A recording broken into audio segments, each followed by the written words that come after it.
11:11 on the East Coast. I'm George Hudson. Thank you for tuning in to the Savage World podcast. Join with me as always, my good friend Robbie Colbreth. Robbie, how you doing today? I'm fantastic, George. Thanks, man. Good to have you here with us on this podcast, man. We're excited about today. Listen. We got a message I think that's going to be awesome for everybody that's listening right now. So do me a favor, go get your friends, go get your family, go get your loved ones, go chime your neighbors in. Get those folks in your community, man. Tell them, come on, get in. Savage World is live.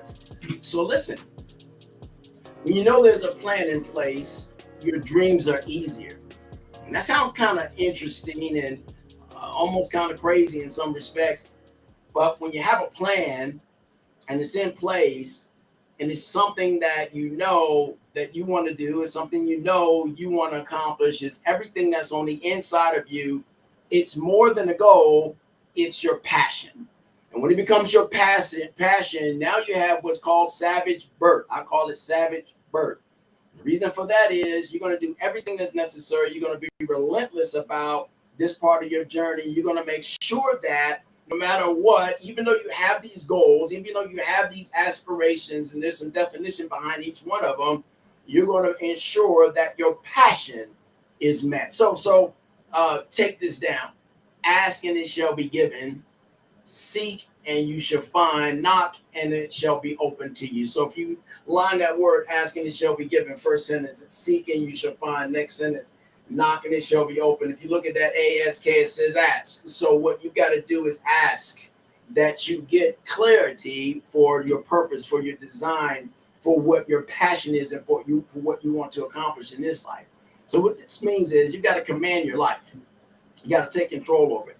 And you got to dream your lifestyle. You got to see in your mind's eye, visualize what your lifestyle is going to be in accordance with your plan, with your passion. And then what I encourage you to do is to plan your launch. When are you going to launch this thing? What do your timestamps look like? What is the destiny that you're after, the journey that you're on? And you got to plan each step. You have to have some road marks along the way so you can celebrate and make sure that you're in fact achieving everything you set your mind's heart, your passion to do and accomplish.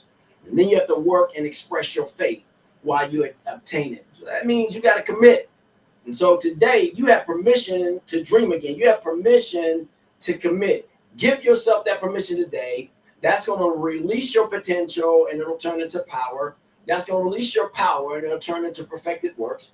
And that's going to release everything inside of you that's been waiting for your decision for passion to come alive. Let me give you a munchable real quick. You should watch your words because they are watching you. They are on assignment to produce whatever you think or you feel. So if you're insecure and become a taker, you're not to be trustworthy and you may dip into your feelings and it could cause you to feel entitlements because of your insecurities. And then you start wanting to take to achieve, to grab what you want instead of working inside of your passion to get what you deserve. Now, if you're courageous and you're filled with making impossibilities possible, then you will serve your creative thoughts. You'll nurture your brilliance. You'll inspire your own elegance and the elaborate thinking and the amazement that comes with knowing that you're something special.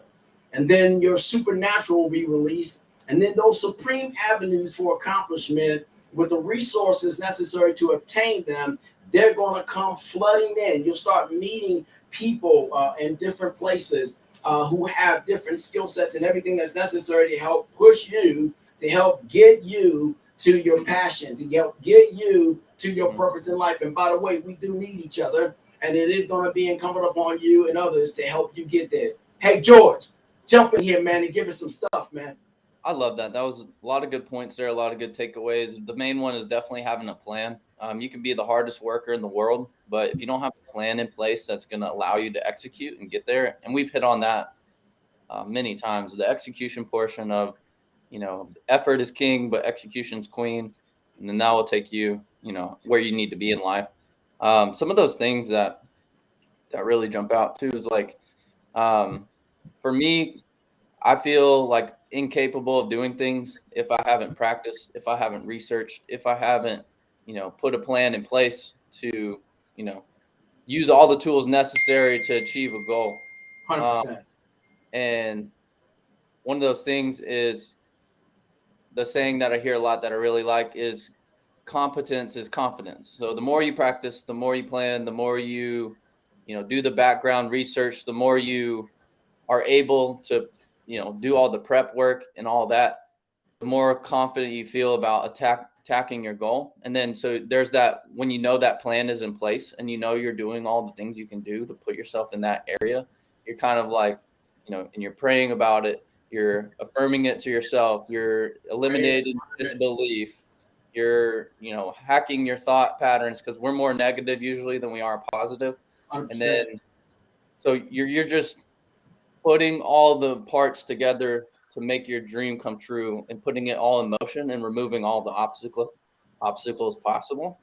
And then so part of having that plan is just like telling yourself, yeah, there's actionable steps, there's a checkpoint to each goal in mind, and it's going to take me exactly where I want to go in life. That's good stuff, man. That's good stuff. So check it out. When you know there's a plan in place, you dream easier, right? That should put you a little bit more at ease. You begin to write it. That's touching on what you're talking about. You begin to believe it. That's the big importance. You begin to say it, and then you got to start to see it. You begin to own it. You confirm it. George, using your words, you affirm it. And then you have to begin to love it. You have to begin to love this passion that's burning on the inside of you. You got to love it so much that you want to see it. You want to nurse it. You want to grow it. You want to protect it. You definitely have to manifest it. And then the bigger part of it is, after you've done all those things, because they're congruent with who you are and what you're expecting out of it, then you've got to share it. And once you begin to share it, then this thing starts to create, it starts to manifest. It gets the fuel that's necessary to bring you to the eventual, right?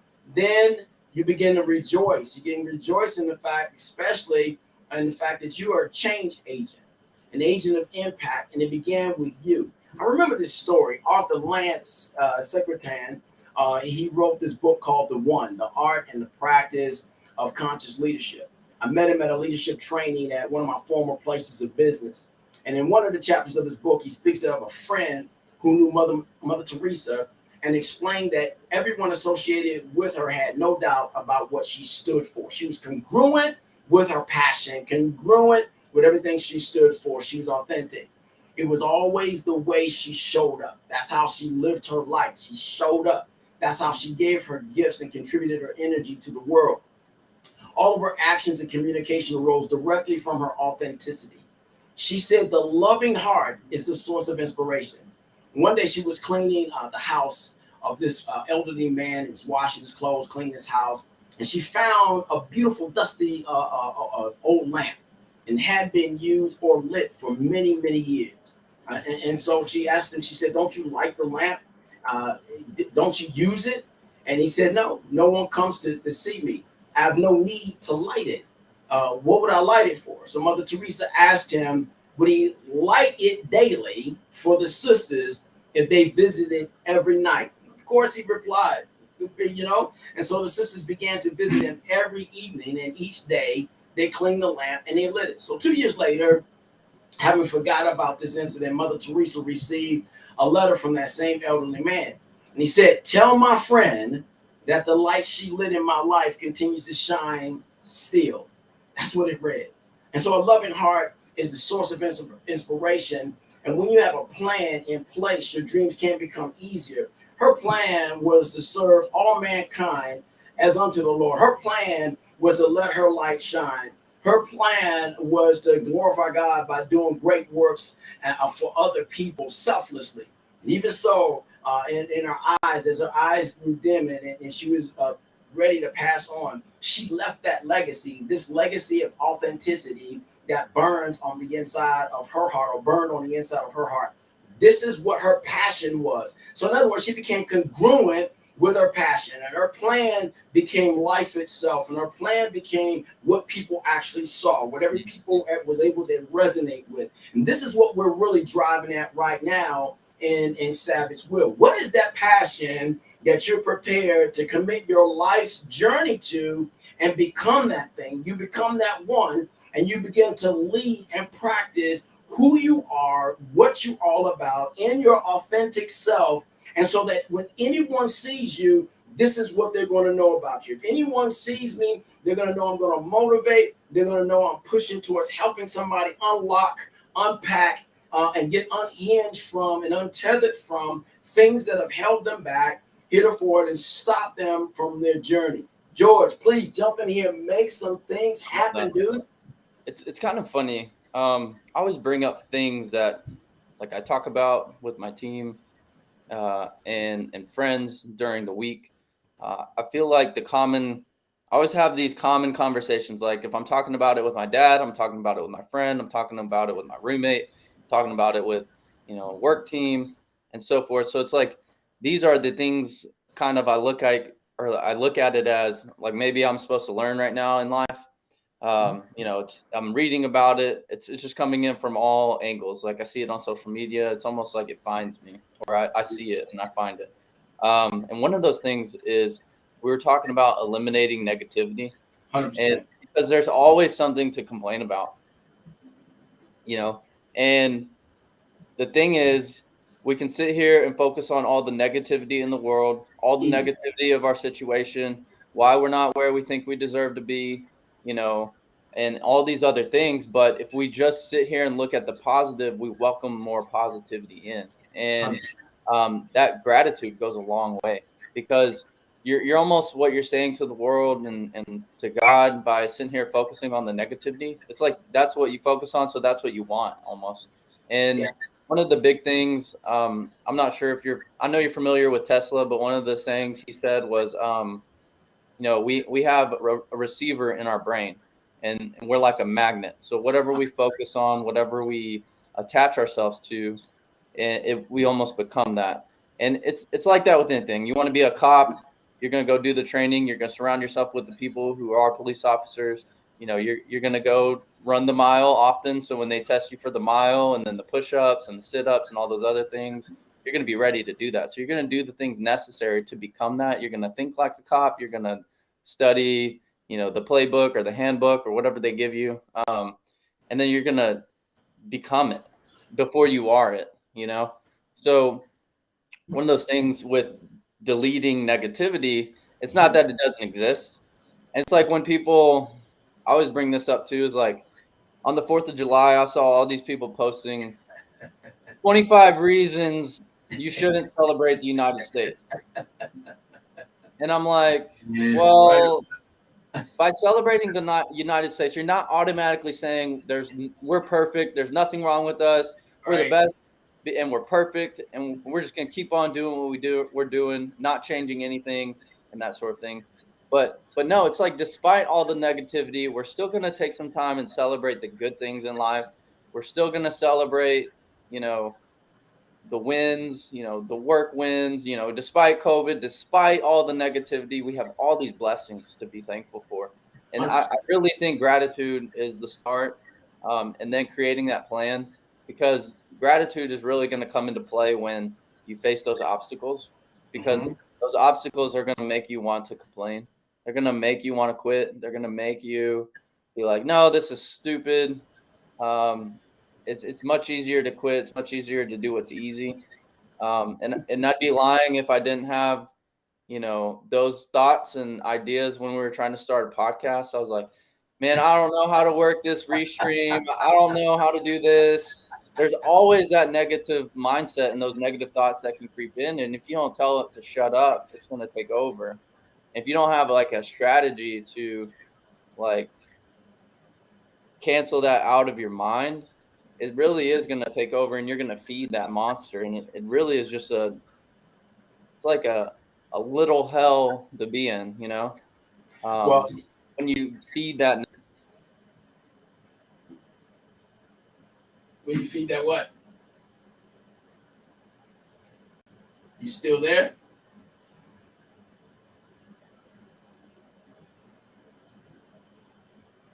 Keep it rocking, George.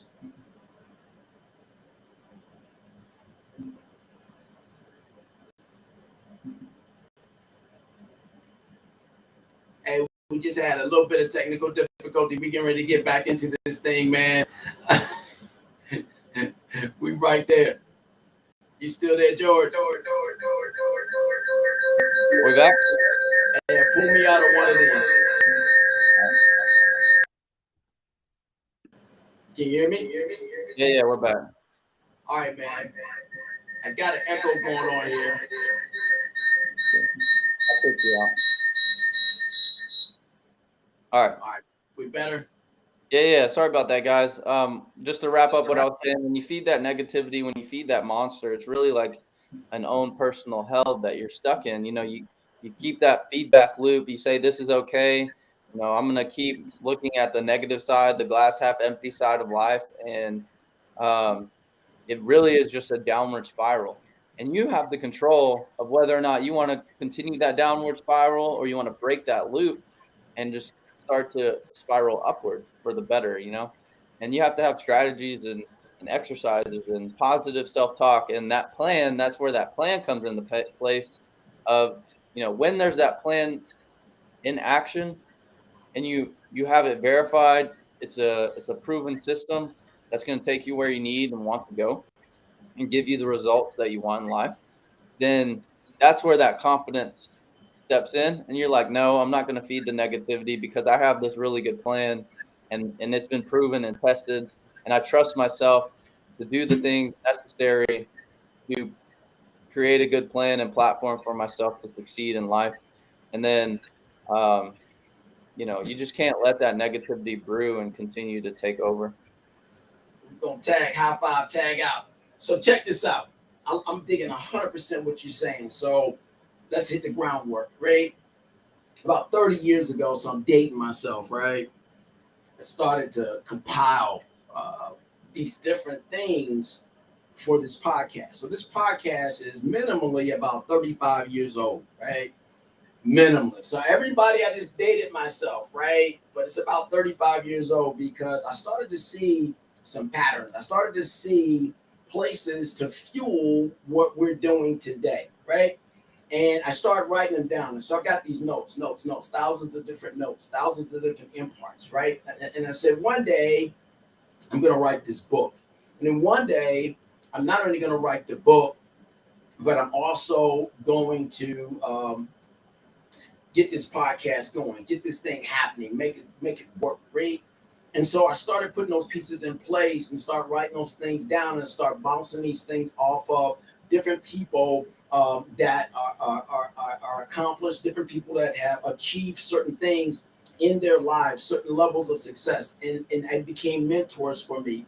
And so there were some mentors that I found that were in business. There were mentors in ministry, high up in ministry, high up in billionaires and big shot bishops and apostles that I started to rely on and started to pull on. And I started bouncing some of these ideas off of them. And so it led me to radio, and God then opened the door and led me to television. I was on TBN for a space of time. And so it's funny, oddly enough, that we got this podcast going again, and it's similar to how we got into radio. And then they got this television offer that someone's been enticing me with, and I'm just mulling this thing over at this particular time. Why?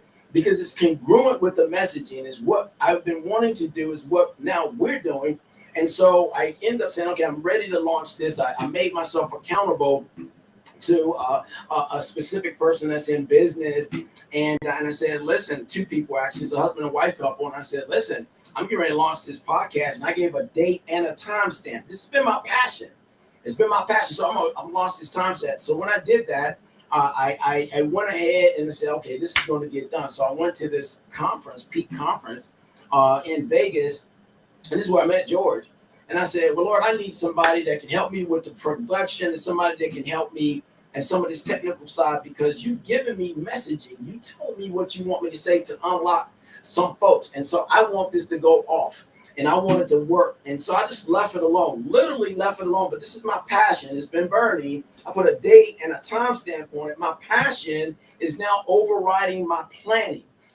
And so now, because it's overriding my planning, everything I do and say, because I'm living it, I'm seeing it, I'm feeling it, I'm tasting it, I've got it. I want to do it. Now it's all coming together. And so, even so, I believe that the television is that enticement that's out there, and then the growth that we need is coming. But watch this, watch this. I want to put this gratitude munchable in your thought process. You got to keep oil in your lamp, and you got to stay lit, because what George was talking about was negativity, because that negative creep can happen to anybody at any time. We're all potentially subject to this kind of thing happening. But you got to keep oil in your lamp, and you got to keep your lamp lit, and you got to let it shine. So I'm going to tell you about a quick story. I want you to walk with me on this story. It was in my favorite book called the Bible. There was 10 virgins, right? 5 were wise, 5 were foolish, in their lamps, right? Because the bridegroom was going to be coming at a specific date and at a specific time, and that arrival was going to be broadcast with a shofar blast. It had a distinct sound. They knew what the sound was. They just didn't know the exact timing of when the arrival was going to take place. The key part was they had to keep oil in their lamp. And so because it took longer than normal, or longer than they thought it should have taken for some, then they began forgetting. They started neglecting it and stopped caring about keeping the oil lit. They stopped caring about their vision, the planning, their anticipation. They stopped caring about their purpose, the revival, the meeting, the appointment, and everything that was to flow after that. So 5 of them stopped caring, but the other 5 cared. They were considered wise. So the 5 wise kept their lamps lit. They kept filling it with oil. The other 5, they chose not to. So those 5 that were wise also kept wax out of their ears, so they could hear that distinct sound of that shofar blast, so they knew it was the right bridegroom. So at the point in time, according to the plan of the bridegroom, here comes the shofar blast, and it was time to gather. So it was time to marry. It was time to rejoice. So the 5 wise were ready. Their lamps were filled. Their hearts were prepared. The direction for the meeting was clear, and it was articulated, because they'd already been in their passion. They'd already been in their planning. They'd already been in their anticipation. They kept all the other birds of the air, fowls of the air, all kind of disruptive thoughts, creepy things from off the land, things that are subversive that come up from the bottom. They kept all of those out of their mindset. The 5 foolish, on the other hand, they were enticed by, they were distracted by all kind of other things that came up in the world, all kind of issues of life, and they lost their focus. And because they lost their focus, they forgot to have oil put in their lamps. So when they heard the shofar blast, they wanted to take the oil, borrow some of the oil from the ones that were wise, because they were not prepared. But the ones that were wise, the reason why they were wise, they said, no, I'm not going to let this oil, my oil, I can't give you my oil. I can love you, but I can't give you my oil. I put this time in. I put this work in. This is my understanding. I'm ready. Now you got to go get your oil. So while they went to go get their oil, they lost the opportunity. Listen, this is savage understanding. We want to light your fire. We want to stoke it to flame. Stoke your passion to flame. Ignite it. Give you support to drive the creativity, the excellence. This is what you got to do for yourself, but we want to talk about it from time to time, so you can oil yourself up daily. You can oil yourself up weekly. You can oil yourself up monthly, so that you can endure, so you can stay focused, so that when it is timing for all the other things that are part of your strategy to synergistically and symbiotically come together, no wasted time, no wasted movement or motion, you're ready. And you can achieve these things, and then your dreams become easier. You have less stress. You have less thought about what's negative. You have less thought about what can't be. You're already in that I can be mode. George, jump in this thing, dude. I love that parable of the 10 virgins. I think it's really cool, because you see what happens when, like, preparation is so huge. And if you want to, and then you hit on distraction. I feel like that's the world we live in. Do we want what we want more than we want to be distracted?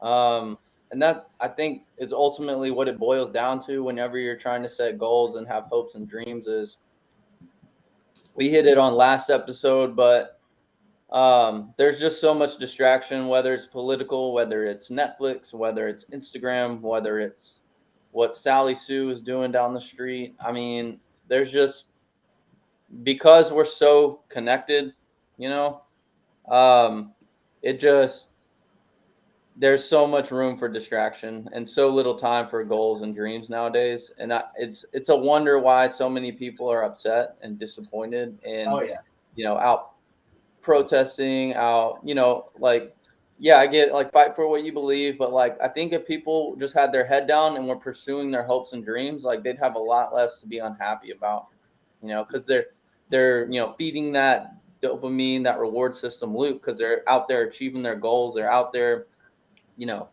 um, fulfilling their purpose and utilizing their gifts. And um, I think a lot of this, like limiting distraction, would solve a lot in the world. 100%. There are other things for sure, but I think when there's something about keeping your nose down, limiting voices in your head, outside voices, that just allows you the clarity to go out and say, okay, what do I want? What am I going to utilize my gifts and talents for?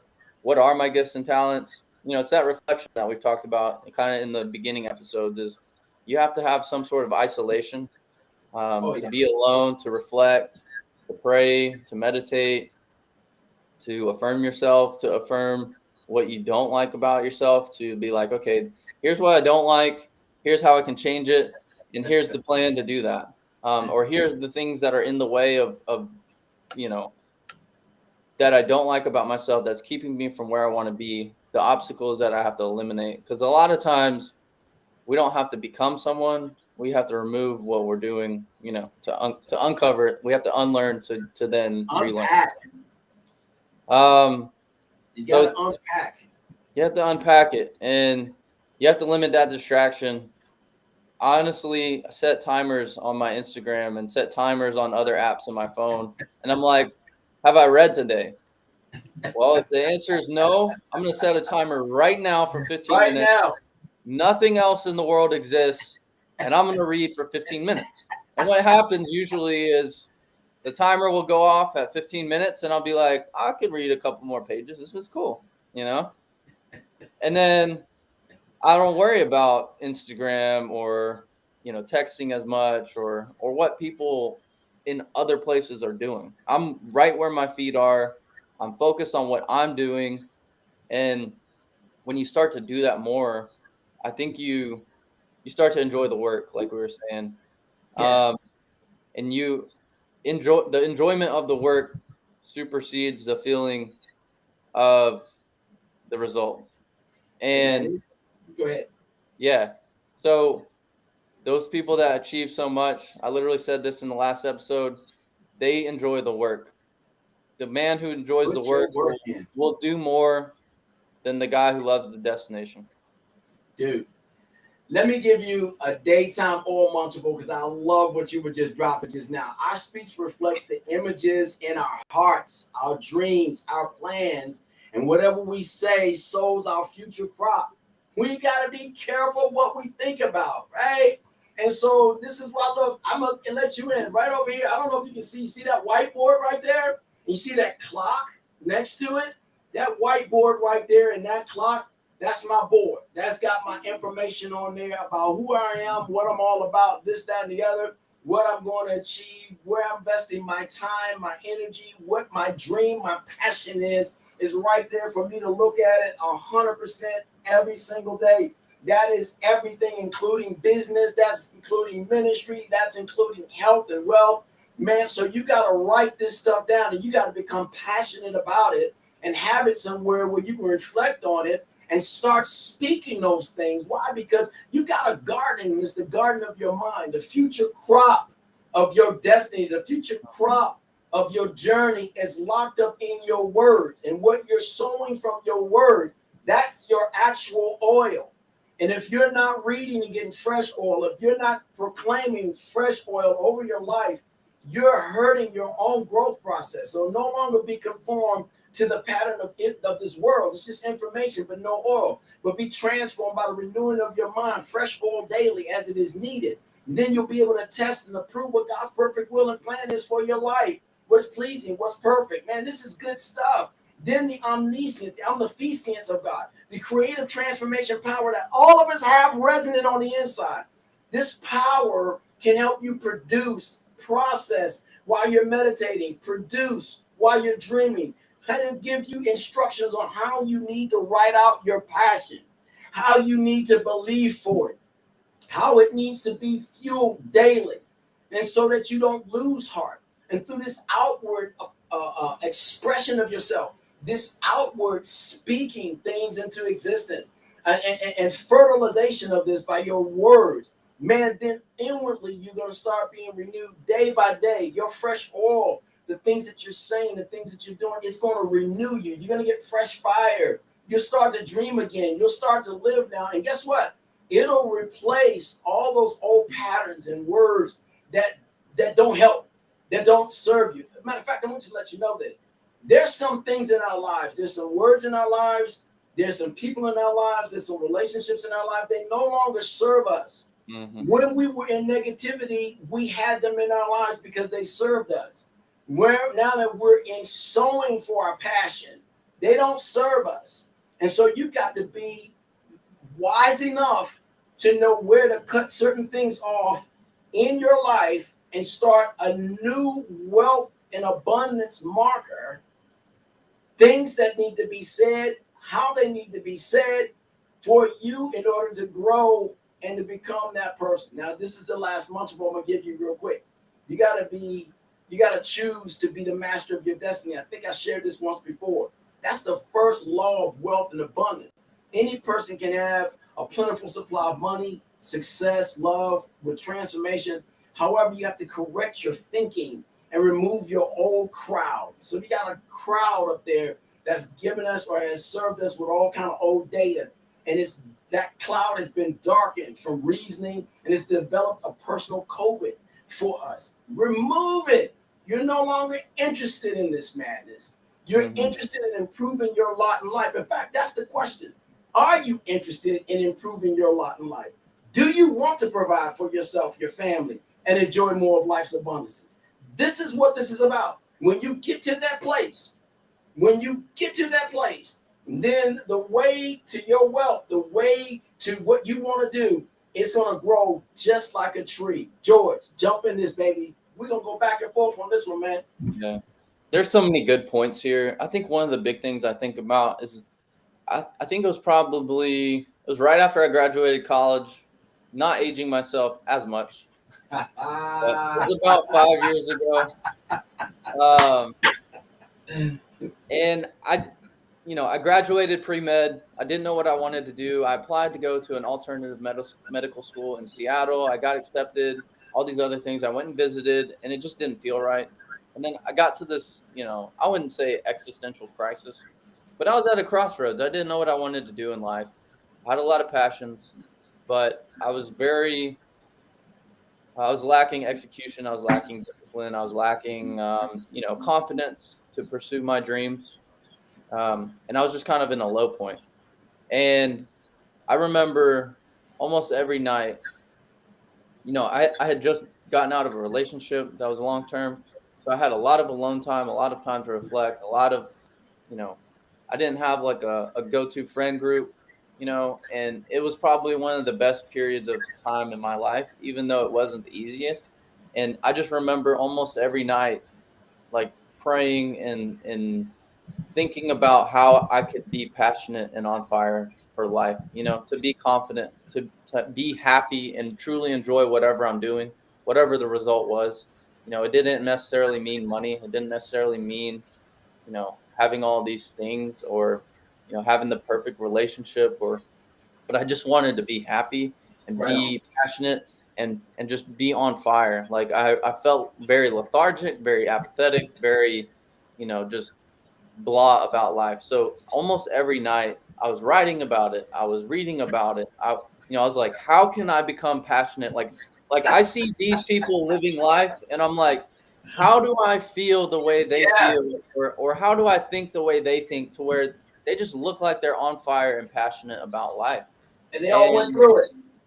And they've gone through it. But what also happened was I started to see opportunities to become happy, to do things that would, feed my reward system, that would make me that I wanted to be physically happy, physiologically happy. I wanted to look in the mirror and be happy. I wanted to Holistic. eat and be, yeah, holistically, collectively. I wanted to be happy in every way that I could be. And, I changed my diet. I changed the people I was around. I was like, geez, the people I'm around are actually kind of negative. They're great people, but like I can be around anyone I want to be in life. Why would I choose to be around them? George, you're testifying right up in here right now. And it's real. I mean, like the things we talk about on here aren't just like it's real. Fantasy. They're not fantasy. They're not fictional. These are legitimately the things that have led me kind of out of my darkness and, helped me find passion in life. And, I started diving into scripture. I started exploring spirituality and religion. And what does this mean? I got deep into reading the Bible, and I had a mentor come along that, and all this stuff presented itself to me when I asked for it, when I sought it. That's like, hot. How do I become happy in life? And then God just dropping little pieces in my life. Boom. And then I start to recognize it because I'm looking for it. When the student's ready, the teacher will appear. Exactly. And some of the things, I couldn't have made it up. Like there was some things that happened that just, I don't believe in coincidence. And, George, I met people and, it's like how we met too. And dude, I got to jump in here for a second. Stay on that point. Don't forget what you're saying right now. I have been praying to get on television, right? Our ministry was growing.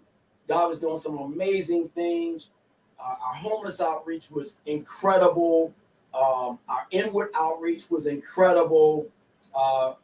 People's lives were being changed. I would teach them a lesson like checks in the mail, because it was an episode in our life where God had us move on faith from one state to several states up, and then to plant ministry and start our family and our life all over again with $1,468.39 in our pocket. And so we went on that. Watch this. We planted on that. Watch this. The bottom line was we got to a place where we started to excel against all odds, against every notion that we didn't have enough to do what we were instructed to do. Mm-hmm. Fast forward, everything's going right. I'm asking about this television and radio. I'm asking about, what are we going to do for radio? Podcast is born. But before this podcast, I met a man. I was in Starbucks and I was studying. I'm praying this prayer consistently every day. I see it going on TV every day. I'm envisioning this every day. And so I'm fueling this every day. I'm having conversations. Everybody I'm talking to is talking about TV and who's on TV and this and that and that and this. So this one pastor, he happened to be counseling a couple of people in this congregation. It was at Starbucks. And I overheard him, and he was stuck on something they were asking him. It was a little bit older couple, so it was a generational kind of question. It wasn't relevant for modern talk. So they were speaking about something. It was based on generational. And so I said, sir, if you don't mind, I apologize. I was eavesdropping a little bit on your conversation. But if you don't mind, I'll share this. I'm a pastor also. And I shared something with the couple. And they were like, this is what we were looking for. Boom, boom, boom, boom. And so me and a pastor, we high-fived. And I went back over to my spot. And he said, he finished with the couple. And he came over to me. He says, who are you? Boom, boom. Where are your ministry? Blah, blah, blah. And I told him. And he said, listen, I'm on TBN, the late Dr. Crouch. He said, I'm on TBN. He said, February, we're doing this, and this. I want you to come and I want you to speak. I'm not going to speak. I want to give it to you. I said, whoa, TBN's coming to your church. You want me to come and speak in your place. I want you to come and speak in my place. That's exactly what happened. Listen, I'm trying to tell you something, man, about these in Munchables and about how this stuff works. It does work. You got to think it, you got to believe it, you got to fertilize it, you got to do this thing. Watch this. We went there and we brought our church congregation there, and one of the greatest singers of all time, he was a member of our church at that particular time. He sang R&B. He was there that day. I mean, everyone, and TBN came in, and the thing was the most amazing door opener, because after that message at his church that he allowed for that to happen in his grace, we got on TBN shortly thereafter. What I'm trying to say is, here's a Munchable for any age. The way to wealth is as plain as the growth of a tree. It really is. The tree needs to get some sun, it needs to get some water, it needs to get some soil in order for it to grow strong and straight. The way of wealth is the same way. And listen, when I'm talking about wealth, that's why I told you to peg what you were saying, George, because wealth is not all money. That's not what wealth really is. In fact, you can ask people with a lot of money, because they may not have, they can be wealthy with that money, but they're not wealthy in their heart. They're not wealthy in their family. They're not wealthy in so many other aspects of their lives. Listen, the way to wealth is unpacking your passion. It's going to grow just like a tree. Passion is deeper than a goal. It's a must-have. It's a non-option. It's the way that trees grow. It's like a passion. It's got a seed off of a thought process. And it has to be grown, it has to be developed, it has to have a vision, it has to get shaped, it has to form. And you have to watch for those cues in your life, people coming into your life, ready to sow into your life. Like Peak. I saw this young man, looked a certain kind of way, carried himself a certain kind of way. I said, this dude right here, I'm listening to the Lord. I'm like, him? This cat?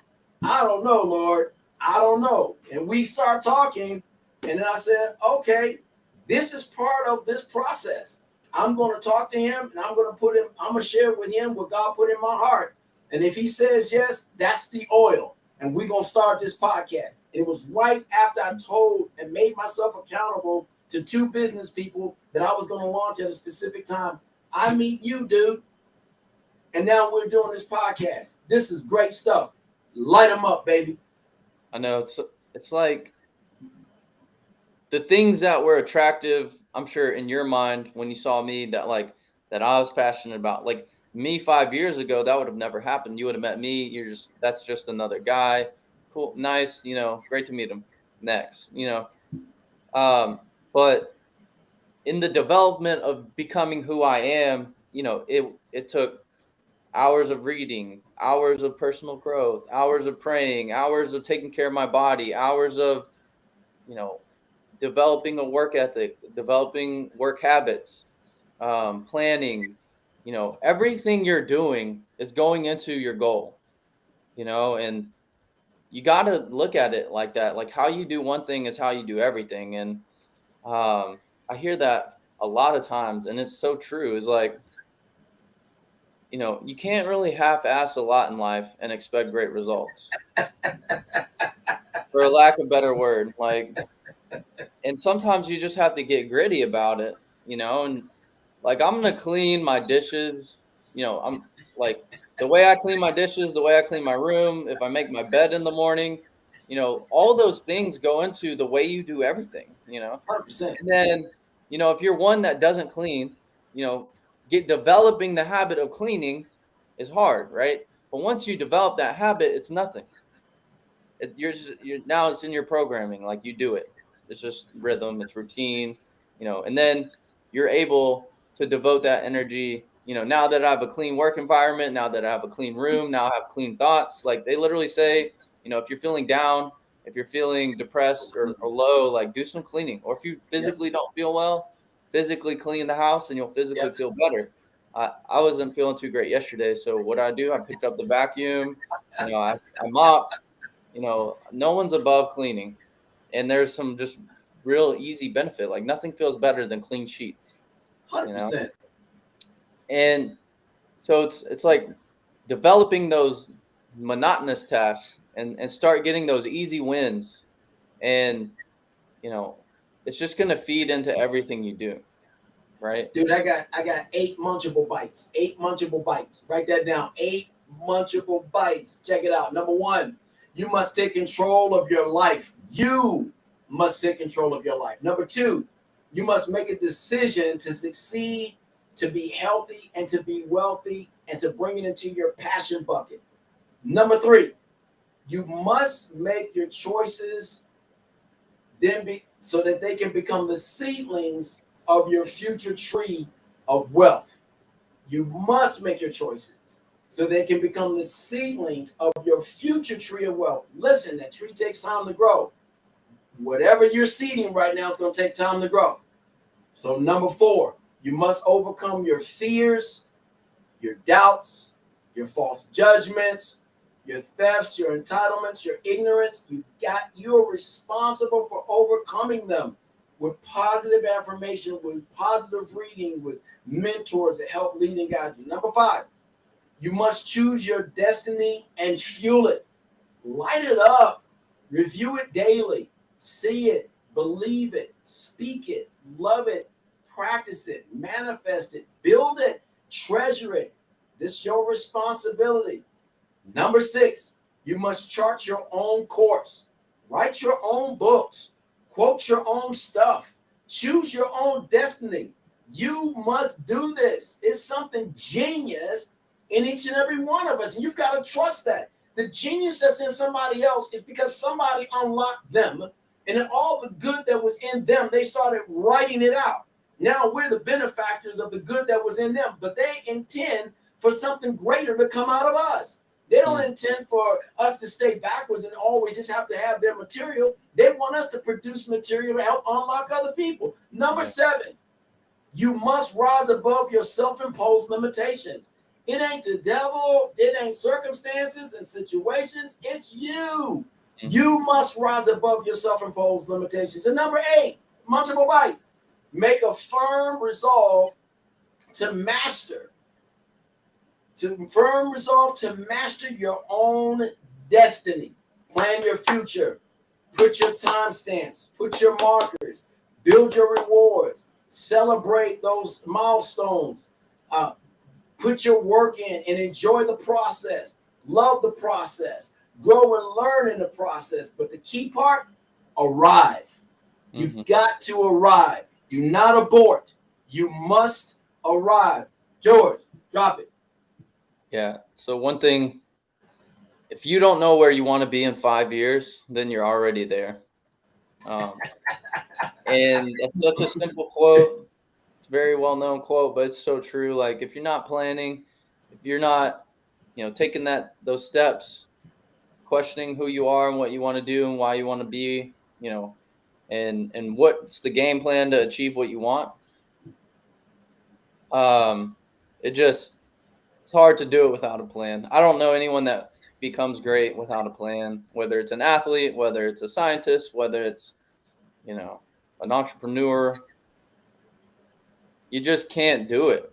You have to announce it to yourself and the world. And when I say world, I mean like God, like the spiritual realm, I guess you could say. Like if you don't ask for it, you won't get it. So you have to not. We started with that. Go, George. And if you're unsure about what you want in life, then you're gonna get unsure and unsettled results. Like you're gonna get this, you're gonna have some success. You're gonna go real low. You're gonna have some success, but you're never really gonna just put your stamp on life. Because you're gonna be distracted. You don't know what you want. You haven't set that deal with you. What comes to mind right now is that video of Kobe Bryant. He's on podcast, and he's like, the deal was made. At the beginning of the summer, I signed the contract with myself. Like, this is the workout schedule. There's no, there's no, I don't know about that. It's done, right? The deal was made at the beginning of summer, and there's no negotiation. So when you get that driven and that focused, those opportunities present themselves. You start to meet the people. The education material presents itself to you. It's like our brains is like our cell phone. I see so many parallels. And the internet is like the spirit, is like God. Or just the spirit realm, because there's good and bad out there, right? Yeah. So when I get on Instagram and I like certain posts, and I devote my cell phone energy and attention to a certain profile, to a certain material, to a certain whatever, it's no different in your brain. And when your cell phone in your mind, when you put those signals out there that like, I'm going to focus on success, I'm going to focus on positivity, I'm going to focus on mentors, I'm going to focus on how to overcome objection, I'm going to focus on how to overcome negativity. Like the internet, so to speak, the world will present that to you. It'll put people in your path. It's like a Google search. it's a little more slow at manifesting, but like then you'll start to meet people. Relationships take time. Doors will open up for you and that sort of thing. So like it's no different on Instagram. If I follow fitness people and like fitness things, like those posts are gonna feed into my page. So it's they're like logarithms in life that if you put that consistent focus and those consistent likes, so to speak, you'll get those, like that content will feed into your life. 100%. And it's so cool because if you can overcome that negativity in your mind and to have that reflection and be like, okay, these are the things that I'm not doing well and I'm going to change that. And then so the prayer is like, give me the awareness to change my habits and allow me to see the doors I need to close. So therefore the other doors that open that I really do want, but some of my actions aren't quite communicating that. And some of my thoughts aren't quite communicating that. So I'm still getting like negative results in life, you know? So Let me drop in here for a second.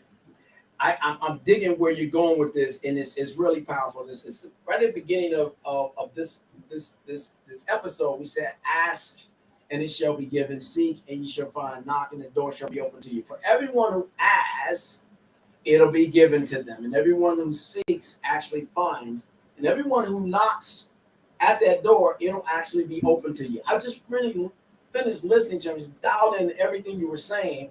And you are talking about these three core principles which override everything else, and they hit your passion bucket. Because when you're in passion, that's where the plan is born. The plan doesn't come before the passion. The passion comes and it ignites the plan. It gives the how-to the plan. But you gotta ask, what is my purpose? I gotta ask, what am I here for? And for me, it's to change the world, one person, one family at a time. I'm crazy enough to believe that. I believe that. So I ask for the avenue for me to be able to do that.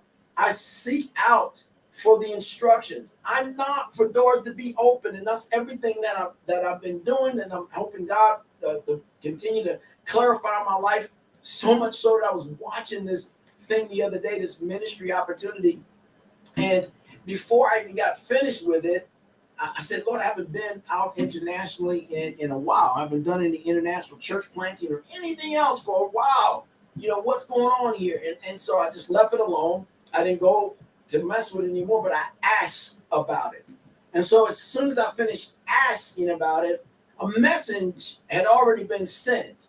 And that message was, hey, we're in such and such country, and we want da-da-da-da, we want to pay for your flight. We want to pay for this. And we got a pastors and leaders conference, and we want you to come and be one of those leaders at that conference. And I'm like, this is great.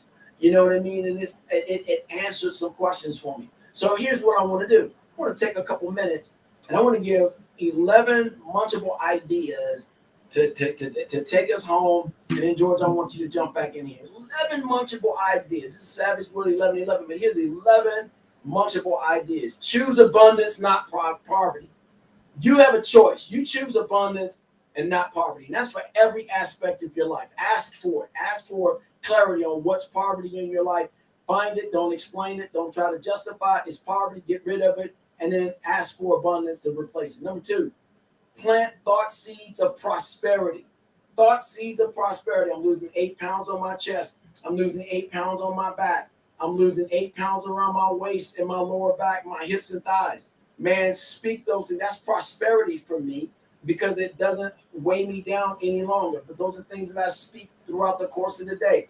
But they are tethered to other things. And so I already know that. So I'm planting seeds of prosperity that might be tethered to some other actions that are still being unveiled to me. I'm speaking those seeds of prosperity. And as those pounds get lost, then so does all the other stuff that's tethered to it. Number 3, commit to learn the laws which govern the accumulation of wealth and achievement of your passion. The wealth, please understand, I'm not always talking about money. The wealth is the expanse, is the greatness. That's seeking so you can find what it is that goes along with that. That's knocking on the door. so it can be open, so you can receive those things into your life. Accept, number 4, accept responsibility for your own successes. It's no one else's responsibility.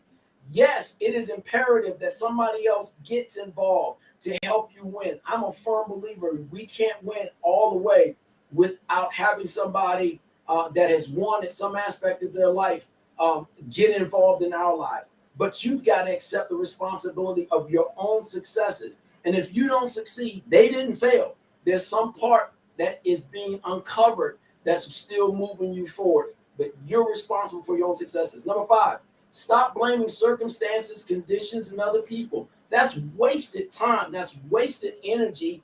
And as you said a while back, George, that's an energy vampire that crushes your life, man. Number 6, agree to pay the price of learning and effort.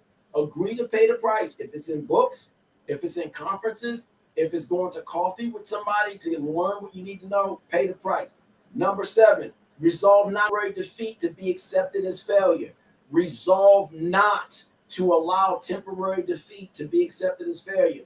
Listen, all things that look like failure, that's defined in the world as failure, it's not always failure. These are learning examples. We're not the kind of species that just gets it instantaneously. We learn through reps, trial and error. So that's just helping you build and grow. Put it in a different context. Reframe, reset your mind. What looked like failure is a learning opportunity. Number 8, be willing to prudently take risks. Take risks. If this guy right here didn't take a risk to be at that peak multifamily marketing piece thing up in Vegas, we'd have never met. If I never took that risk, we'd have never met. If some of our production team never took the risk, they wouldn't be in the backdrop helping us with production. Take the risk. Number 9, ask guidance from the Creator, from God, and those mentors who have demonstrated their actions that they are wise in the ways of success. Ask for guidance. Humble yourself. Be still and just listen. Number 10, spend time with those people who've chosen prosperity and abundance. Listen to them. Don't take over. Don't try to rush it. Don't try to get in front. Listen. I remember old folks used to tell me, just sit, be still. Let the older folks, let them spend their wisdom into your life. It'll profit you later. So sit at the feet of older, wiser men and women and learn. Number 11, understand their patterns of thought and action. Don't try to contest what they're saying. Try to understand, seek to understand what and how they're thinking and what's led them to be successful. Man, these are 8 or 11 munchable ideas. They're munchable takeaways. This is savage understanding. Its purpose is to build and grow and to bring us to another place. This is Savage Will 1111. Boom. I love that. There's so many like key takeaways. Like you could probably write a book on all 11 of those. And, one of the things that really stands out is like failure, or like a loss is not failure, or when something doesn't work out how you think it should work out. I think that's like all disappointment stems from like expectations. You just have to put your nose down and not worry about the results. The results will pan out. And like I said, fall in love with the work. And like that's where the money is. It's in the work. It's in the daily grind. Kobe Bryant has all these great quotes, but I come back to the one where he's like, the dream is actually waking up. It's the early mornings. It's the early workouts. It's the schedule. It's committing yourself to a goal. It's not the actual result that really gets the cake. It's the work that makes the result so great. Because when he won those championships, no one was in the gym as long as Kobe. No one was taking shots 3 hours before the game except Kobe. Even Shaq. If Shaq had Kobe's like work ethic, like Shaq, as amazing as Shaq was, like, maybe because he was so dominant, he felt like he didn't have to have that work ethic. But if you could imagine for a minute combining Kobe's work ethic with Shaq's talent. Oh, man. Yeah, I mean, we might say Shaq was the greatest player of all time. But, he's definitely up there, but certainly not. And It's just that daily grind, and those obstacles are not losses. Like Jeff Bezos had plenty of reasons to quit Amazon before it became what it was. I'm sure Elon, same thing. Oh yeah. And anybody, there's always a reason to quit, but it's really just a lesson. It's a pivot point. It's like, how do I move through this? And that's one of my like constant thoughts is like, why? How do I think the way successful people think?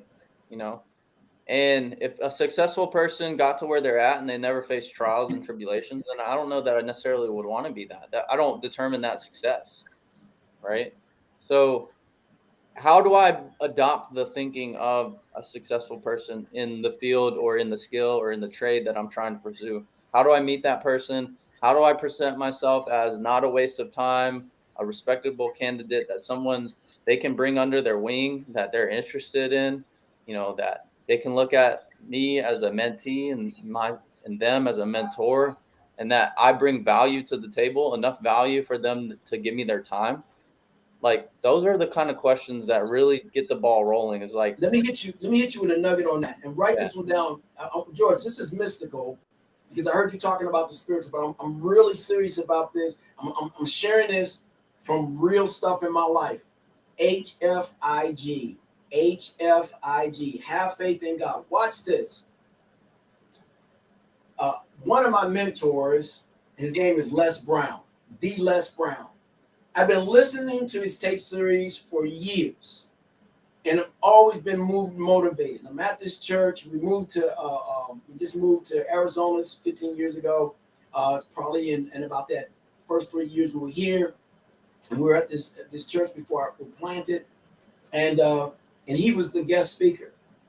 And so I said, Lord, I've listened to him for years. I've always wanted to meet him. I said, if it's your will, you'll cause for us to meet. So he's speaking. He finished speaking the whole 9 yards. So just like it was for TBN, I didn't go up in this space because everybody else was going to go up in this space. I was saying to myself, hey, if it's going to happen, it's going to happen. Well, here he comes, walks around the crowd that was waiting to see him, get autographs, high five him, fist bump him, shake his hand, give him a hug down. And he says, young man, he says, what's your name? I said, Robbie Colbreth. And he says, I heard you when you were saying amen and praise the Lord. He says, you got a speaker's voice. He said, here's my business card, and this is my personal email. I want you to write me, and I want you to get in contact with my son, and I want you to do this, and this. And I did exactly what he told me to do. So what I'm saying to you is, HFIG, when that time is right, and if you believe, ask, seek, knock. You believe, and you commit yourself to these principles that you're outlining as your passion, those things will come to pass. John C. Maxwell, same thing happened.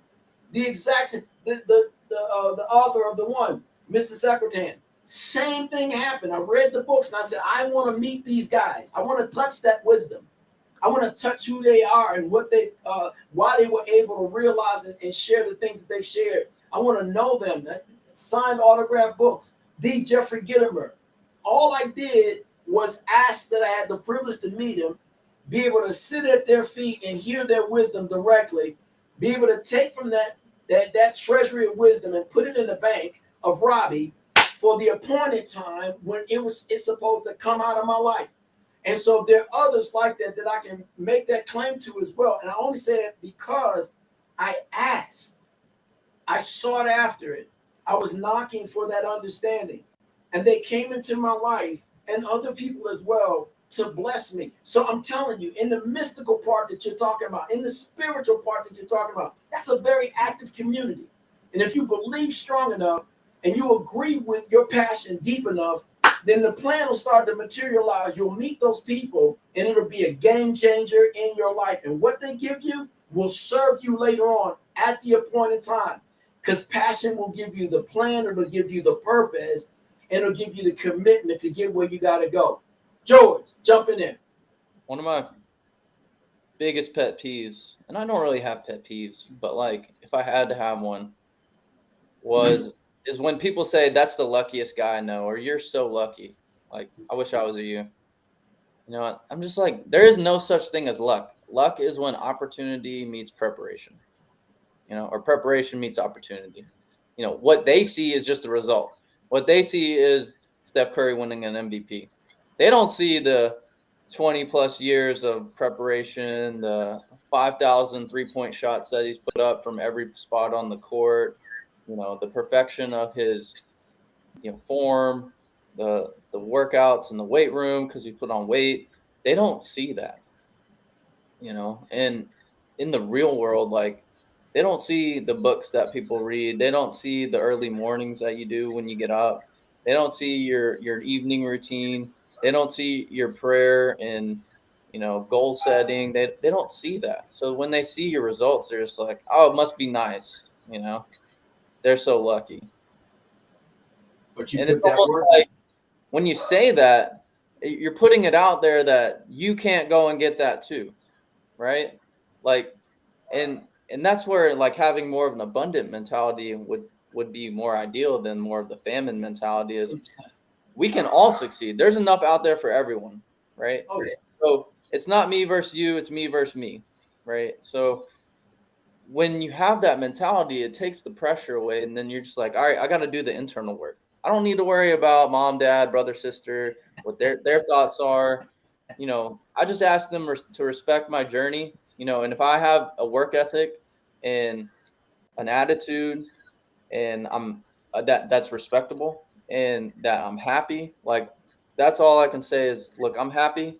I'm working really hard. I'm going to have great results. I ask that you respect that, you know, and then I keep doing it. I put my head down, and then I'll have that moment where it's a 5-minute conversation, but everything I've done up until that point has brought me to where I'm the type of person that someone's willing to give me their time, you know, and invest their energy in me.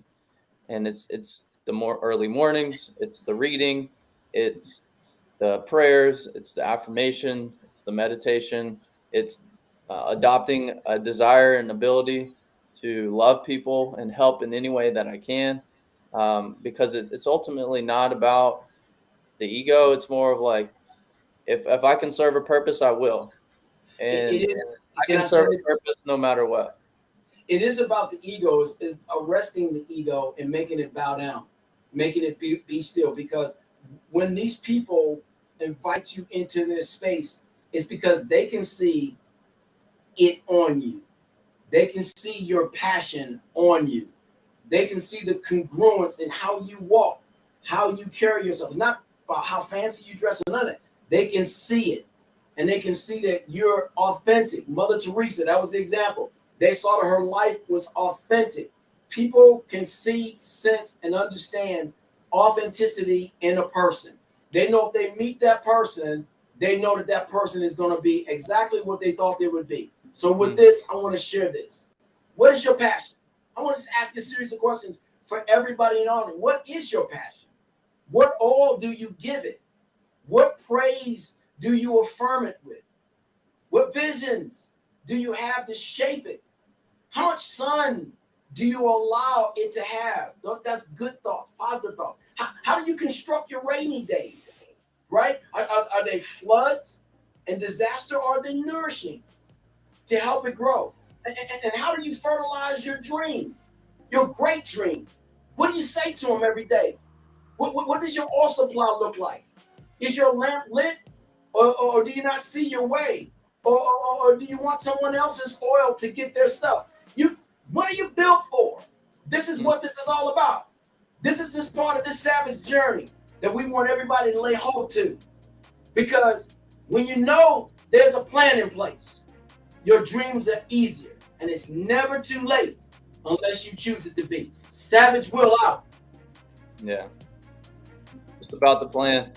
You got to take one action, consistent action daily. You know, effort is king. George, take us out, man. Take us out, George. All right, man. We're going to wrap things up for today. Just want to thank you if you're tuning in. Be sure to comment, like, subscribe our YouTube channel and Robbie's Facebook. Also, you can find me on Instagram at Florida Georgia Line.